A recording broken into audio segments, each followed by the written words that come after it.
Okay. Thank you everyone for coming tonight. I really appreciate you being here. Tonight, we're going to record testimonies for Senate Bill 262, which will be heard on this coming Monday. I think it's the 30th or 31st, someone correct me. In the Florida Senate. And the bill is a wrongful death act bill. And so we're all here to give our testimonies. My name is Melody. And first thing I'm going to ask is, does anyone here object to being recorded? Yes. Somebody say yes? Yes. Yes. You don't want to be recorded? Who? Yes. Or you want to be recorded? Yes. Me. No, Rosendo. Yes, you want to be recorded, Rosendo? Yes, of course. Okay, yeah, I was asking if you objected, so you we're good. Okay, and is everybody here? Does anybody, if you don't want to be the video shared and you object to the video being shared, both with the Senate and with any social media, please say so now. Okay, so we have no objections and everybody's okay with being recorded and everybody's okay with this being shared in the Senate and social media. Of course. So we're all gonna. Everybody need to know what is happening here about That's right. So why don't we start with you, Rosendo? I'm going to start the timer on the screen here. Can you see it? Yes. Okay, so I'm going to start the timer for 3 minutes. And if you want to testify first, you'd be up first, Rosendo. Okay. Okay. I'm on. Okay, hold on. Rosendo, are you with us? Yes, of course. Okay, do you want to share your story for, can you share your story for 3 minutes? Yes, of course. Okay. You go ahead. All right. My name is Rosenda Castillo, evangelical pastor in Approach. My mom, Onofra Ruiz, went to the hospital, Florida hospital, now Advent Health, for a gallbladder laparoscopy surgery, April 15, 2011. In the process, her bowels were pierced, but they hidden. By explaining a delay in the surgery start time, about 4 hours. And I can prove that delay never happened. My mom was sent home immediately with a portion of more than 4 inches of bowels full of holes, expecting her death in a few days. But my mom survived time enough to me realize what exactly happened and collect evidence of a crime only calculated in order to cover a medical malpractice. That was possible because the wrongful death act. My mom was a widow and 77 years old. It was impossible for her to have a child under 25 years. That's impossible. So the Florida Health Department has all the evidence I gave to the Florida Health Department, all the proof about a crime. It was a crime. It wasn't a simple medical malpractice. It was a crime in order to cover a medical malpractice. The Florida Health Department, is participating in a conspiracy to hide everything. Senator Burgess, you have the chance to change this tragedy.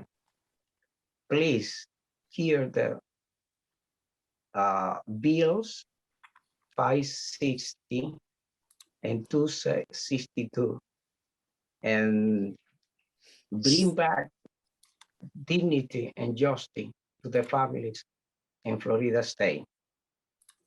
To err is for human, rectify is for wise men. Thank you very much, Rosenda. You did a great job, and I'm so sorry for your loss. Thank you. Thank you. Jennifer, would you like to go next? Hi, my name is Jennifer Bursa. My brother was killed at Baptist Hospital in Miami, Florida. What killed Ryan, my 30-year-old brother, was damage to the ET tube, the tube that keeps an intubated person breathing. Upon reading his medical records, this was not the first, not the second, but the third time the ET tube, the most important tube in that hospital room, had been compromised. The worst part is the hospital staff didn't immediately notice nor respond to him not getting oxygen, all this while in the ICU. Since Florida courts have allowed for organized crime to be committed in our healthcare facilities, this is just one example of the numerous negligent acts that were committed by hospital staff. According to what is known as Florida free kill, a severely harmed patient that survives negligence could be a significant liability, whereas a dead person is not. Let me add that this was an intervention that Ryan refused. He was healthy enough and cognizant enough to refuse. The hospital staff disregarded his health sovereignty, pushed sedatives into his IV, and continued to use a medical intervention that has an 86% chance of death. The average hospital bill for 28-day stay on a ventilator is over $900,000. So when the hospital and medical malpractice lobbyists stand in front of you and say that allowing lawsuits over deadly negligent behaviors for those that are both unmarried and without children will raise insurance premiums, remember that the hospital got paid close to $1 million to kill my brother. I'm not just speaking to you with a heavy grieving heart advocating for Ryan. I have two more brothers that fall into this free kill category, one of them being a firefighter. He puts his life on the line to save others, and currently in Florida, he's being punished for focusing on this admirable career since the hospitals are allowed to kill him for money. Please vote in favor to end this discriminatory and unconstitutional behavior of putting profit over people. Thank you. Thank you, Jennifer. I'm really sorry too. Good job. I'm going to reset this, and Tina, you're up on my screen. Do you want to go next? Sure. Okay. All right, go for it. My name is Tina Fitzgerald. I live in Portland, Maine. I'm the mother of Devin Tuttle, who passed away December 3rd, 2018. She walked into Bayfront Hospital, short of breath, walked in with her sister, and within 15 hours, she was brain dead. They had started her on a medicine that they never should have started her on. She was having, she had lupus and had some symptoms of heart failure, and had a headache for 3 weeks, and they never checked her head. They never CAT scanned her head, and they put her on a heparin drip. By the time they put her on an ambulance, she was already gone. My daughter and her father said she just flopped into the ambulance. And when she got to Oak Hill Hospital, she was brain dead and intubated. And I got to see her because I came from Maine to see her and say goodbye to her and watch them put my girl on the elevator to take her to organs removed because she was an organ donor. Still to this day, one of those memories that flashes through when you least expect it. I was shocked at this law. I can't believe that. I mean, all you have to do, and a layperson could read the chart and say, oh my God, they didn't do A, B, C, D, and all the way down. They never treated anything. It was a weekend. It was a doctor that didn't know my daughter and a guy on call that was calling the shots from wherever he happened to be by phone, never put his eyes on her. It never should have happened. And I firmly believe that if she'd been anyplace else at my home hospital, maybe she would be alive today. She had her own home, worked 2 jobs, had dogs, was fostering a child, and she was trying to have a baby when this happened, and everything is gone. It's been the shocking part to me is that nobody is accountable. They don't even have to speak to me. I have never heard a reason, or I've never heard anybody say to me, this is what happened. They don't have to do that. And that's wrong. That's wrong. That's the most insane, it's the most insane law that I've ever heard of. And any healthcare person in this state that sees it, hears about it, just can't believe it. Is that Tina, I have a question. Is it because you're not allowed to, you don't have a way to have a lawyer? Is that why they don't have to talk to you? They don't have to talk to me about anything. The only person that would talk to me about it was the risk management person. And she wanted to sit down with the nurse. And I really wasn't willing to do that. Just because I didn't want to be, I know the facts and I read the chart, and I didn't want them to try to tell me something that happened that I know didn't happen. They were just going to defend themselves. Sorry. Good, thank you. Mm-hmm. Sorry for your loss. This is such a sad night. This really sucks. I'm going to start at the top of the list here. Crystal, would you like to go? Sure. Starting the timer. This is my brother, Ronnie. I'm Crystal Barrett. Ronnie was from Venice, Florida. Ronnie was 46 when he was taken from us at Venice Regional Bayfront last year. Ronnie was born with anoxic encephalopathy. He had brain damage, and he had the cognitive abilities of about a 5 or 6 year old child. He was never going to be married. He never had children. He was a dependent of my mother for the rest of his life. He was going to be forever a dependent. And we took him to the hospital with COVID back in August, and he had significant stomach pains after they started treating him. About a week into it, he had significant stomach pains, and I was staying with him every night, and I was pleading with the nurses to have a doctor see him for his stomach, and they kept dismissing me. They were treating his heart because he had an elevated heart rate from being so much in pain, and they waited like 7 or 8 hours before having a doctor see him because it was overnight, and by the time they did get a CAT scan, his whole large bowel perforated, and he lost his whole large intestine. And then the sequence of events after that, the decline in his health, he overcame a lot of obstacles, but he was recovering. And on the day that he was to be discharged, the radiology team wanted to insert a PICC line into his heart through radiology, and I was told it would be done under sedation because he had a lifelong history of severe and crippling anxiety. He was afraid of the doctor. He was afraid of haircuts. He was afraid of water. He was like a little boy. And so I was told he would be sedated for it, and I wasn't allowed to go back with him. And I read later on, they didn't tell us what happened, but he died almost immediately after going back there without us. And they wouldn't tell us what happened. And I later found after, looking through his records, that they used no sedation on him and went straight with the catheter into his heart with no sedation. And he died almost immediately. His heart failed him. And I know he was afraid. I know he was terrified without us, and they just wouldn't tell us why he left us. And they have no recourse. There's so many complex disabled adults within all of our communities, and they need the same rights and to be awarded the same protections as any of us that have spouses and children. And so I ask that you repeal the Florida free kill law and help us get justice.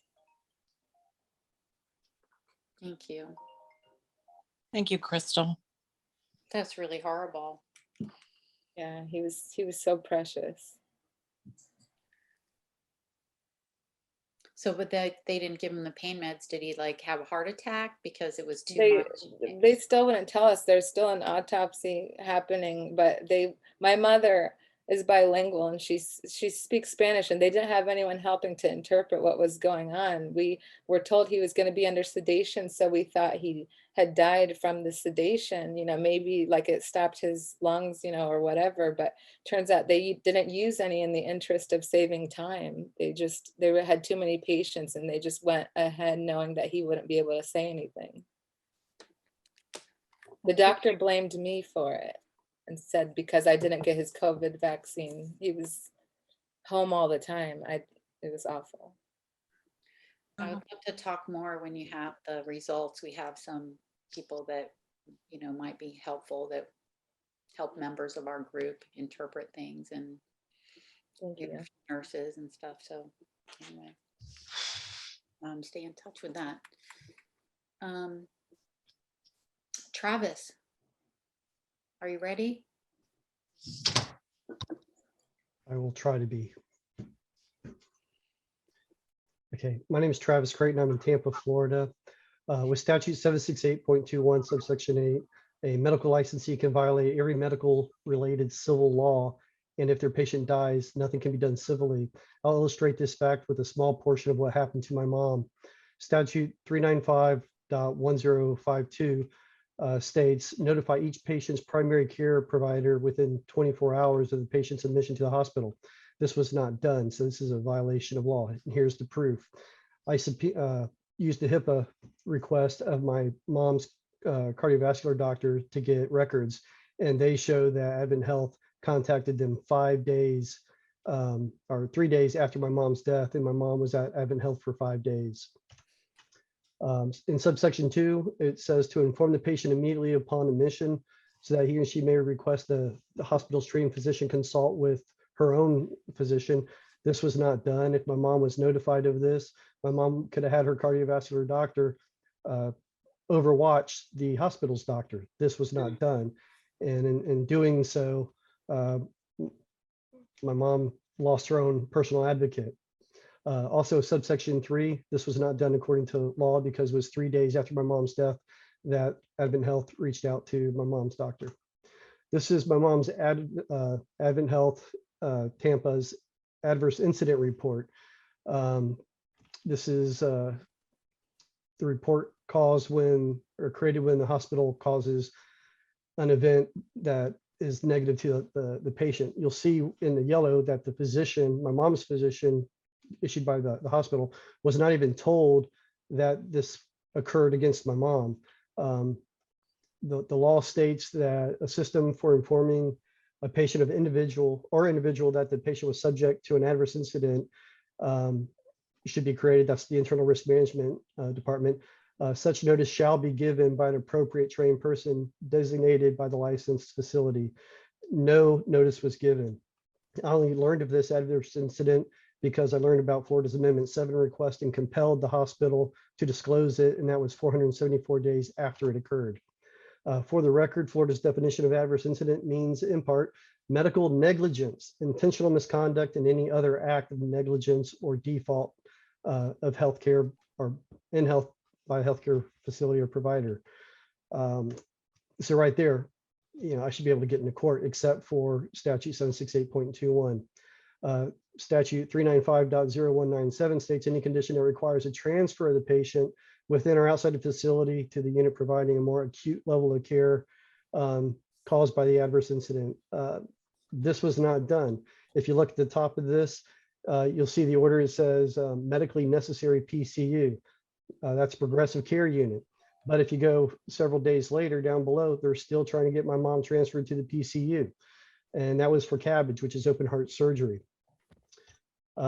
This is a settlement by ACA with the hospital, same address, where they settle 4 violations of law for $6,750. What was the violation? 55 out of 214 emergency department staff failed to be in compliance with education. 178 days later, still 55 of the staff were not in compliance. I personally think that this lack of education, continued education, could have caused my mom's adverse incident to occur. If you do the math, 55 violations times 178 days times $1,000 per fine, $9,790,000 should have been the fine. But again, ACA only chose to settle for $6,750. Why train your staff if you can get away cheaper than paying the penalty? The third-party accreditation, DNV, they took over for the Joint Commission about the time of my mom's care. Here's just one page from the report, shows 2 failures of documentation, 40% failure rate in anesthesia pre-assessment and a 66% failure rate of post-anesthesia evaluation. Hospitals need to get policed. Unfortunately, Department of Health is not policing the licenses, and ACA is not policing the facilities. My dad died of an admitted misdiagnosis by his doctor. My mom and dad chose not to go after him. That was their decision. My mom, I believe, again, medical malpractice, and it needs to stop somewhere. And I want my day in court. Thank you. Thank you, Travis. Oh, I'm so sorry. And that's just a little bit of what I found. Thank you. Erica, would you like to go next? You're on mute, honey. Start the timer. I'm gonna start my own timer too. Okay. My name is Erica Tisi. I'm here today for my father, Carl Tisi, who lived in Ocala and was killed at West Marion Community Hospital, which is minutes away from his home, which was on top of the world, where countless people who fall into this category live, and that scares me to death. My dad called 911 around noon for abdominal pain, was in the hospital ER shortly after.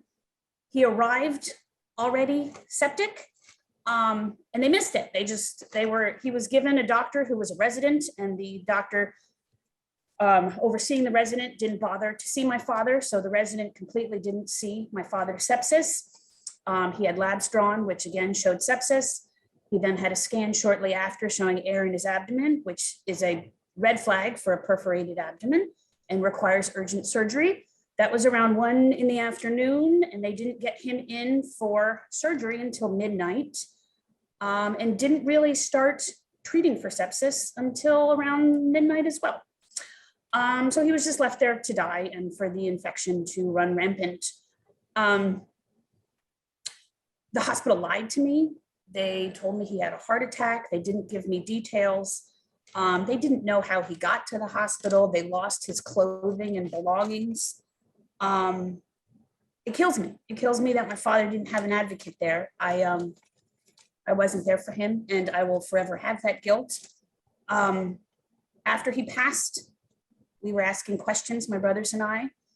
We demanded his medical records, and they were trying to be helpful and talk to me until then. And as soon as I started asking questions and got the records, every time I contacted them, they referred me to their legal department and stopped talking to me.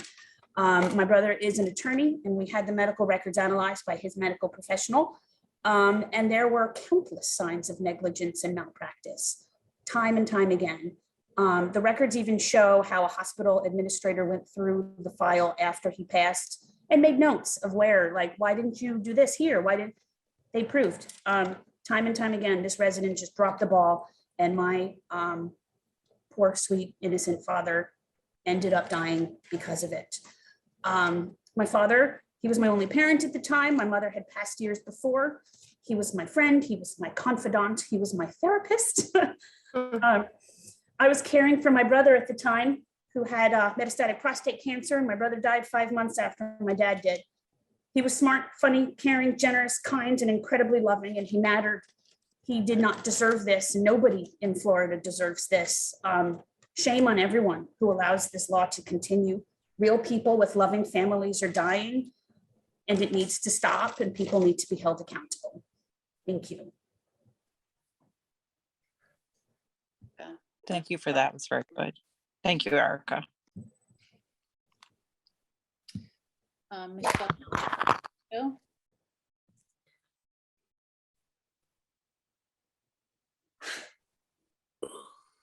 What did you call? Michelle, do you want to go? Yes, sure. Hi, my name is Michelle Asbury, and I live in Seminole County. I am Ted Asbury's only child. My parents divorced when I was 7, and my dad raised me entirely by himself. He never entertained other women after he and my mother divorced, and he devoted his entire life to me. He was my very best friend.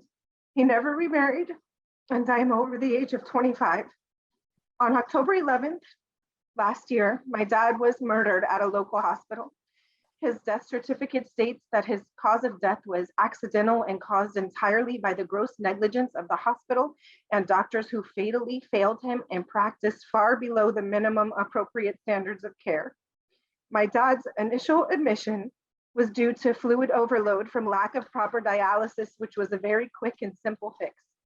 Unfortunately, immediately upon admission, they began pumping him full of antibiotics for no reason at all because they were not treating anything. And he ended up with hospital-acquired C. diff from these excessive and unnecessary antibiotics. Unfortunately, he additionally stood from his bed and fell and broke his hip in his hospital room, as no precautions were taken to prevent this, even though he was a fall risk and it was noted everywhere in his chart. They also did not provide him with proper nutrition, and they failed to give him proper medication. And when I asked for an adverse incident report, I was told they don't have those. They withheld the report from myself, and they also failed to report the adverse incident to the state. After he broke his hip, he was completely immobile, and they left him lying in his diarrhea for hours at a time. He had textbook symptoms of C. diff, yet they refused to check him for it, and instead they rushed him out of the hospital into a rehab facility where it was immediately discovered upon admission.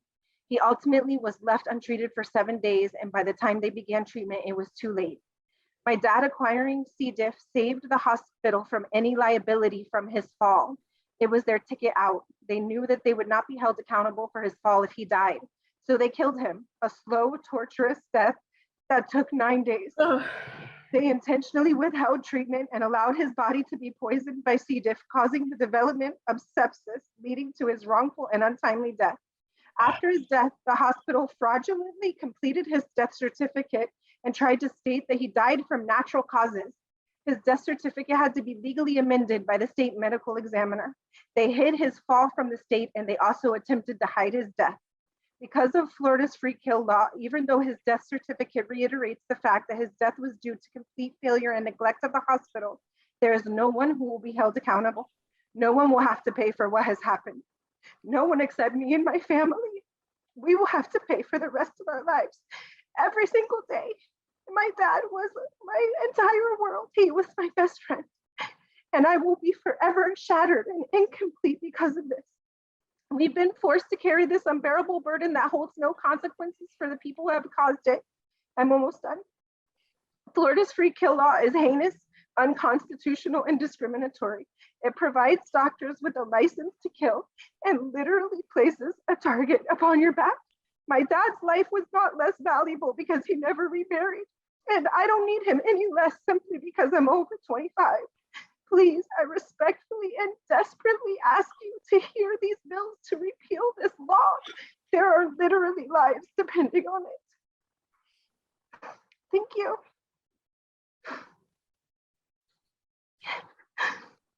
I'm sorry, honey. Sorry. I'm so sorry. Thank you so much. Really sad. Thank you. My name is Melody McDonald, and I lost my dad to wrongful death in November of 2016. He died 3 days after my mom died. He was hospitalized for complicated grief because he had a mental and emotional breakdown at the loss of my mother. So when I was out of town actually, and on my way back, came back because he was obviously hospitalized, and my mom had just died, and there was a lot going on. When I got to the hospital, he tried to sit up to embrace me. He had been Baker acted because of, you know, that he was having emotional reactions that they Baker acted him. And so he tried to sit up to hug me. And the nurse immediately put something in his IV and he started just falling back out. And as he was falling back out, he said, "You got to get me out of here. They're going to kill me." And so, and I questioned the nurse as to why she had done that, why she had just injected him with something. She said, "Well, he tried to get up. He's not allowed to get up." I said, "I'm his daughter. I just got here. He's trying to hug me. You know, you're trying to sedate him." So what I gathered is happening at this point is my dad is being a pain in the butt. And which was typically his MO as, you know, an old Jewish man. And but they decided that, you know, they had to keep him quiet, and ultimately they sedated him to death. So I buried my parents together side by side on the November 20th. And so so I started this expressing my pain online, and I realized that I was not alone. And today I meet someone new at least once a week and sometimes every day that has gone through the same thing. And I feel everyone's pain because I feel my own. And it's nice to know that I'm not alone. So I'm really thankful for this very large and growing group of individuals that we're all here together to try and get change to happen. And what we are really up against, guys, is we're up against the fact that there are corporations that are paying our legislators dollars, real money, in order to keep this law in place and in order to ensure that they are paying out less claims, when in fact there are real and viable cases. And the better way to do that would be, one, to require that all doctors carry medical insurance, and two, to also you know, if a doctor is messing up, we have a lot of repeat offenders. Why should they be a doctor anymore? Why shouldn't that doctor be penalized? And then the good doctor, maybe that good doctor is not penalized. There are other ways to address insurance besides unfairly excluding a group of individuals because they're unmarried, because they're elderly, because they don't have children, because they're mentally disabled and can't get married. These people are all being excluded unconstitutionally in a way that no other state, every other state has figured out how to fairly address this across the board for all people individually, except Florida. It is greedy and it is wrong. And that's why I'm here today, because the more stories I hear, the more upsetting it is. And there are a lot of lives that are being lost. And the more legislators put that on the side in favor of doing frivolous things, the more blood is on your hands. And so I am asking for change and full repeal of both. I know this was about 262, Senate Bill 262, but there's also 560, and we need a full repeal of the Florida Wrongful Death Act. Thank you. Thank you. Thank you, Melody. Rosenda was the first one that I met. I'm going to stop the recording so we can all just talk for a bit. Thanks, guys, for all your testimonies. Did I miss anyone before I stop? Just a question, Melody.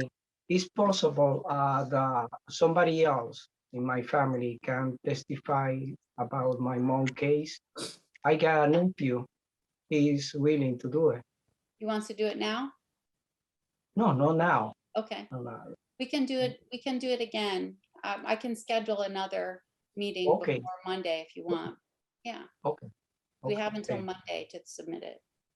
Okay. Okay.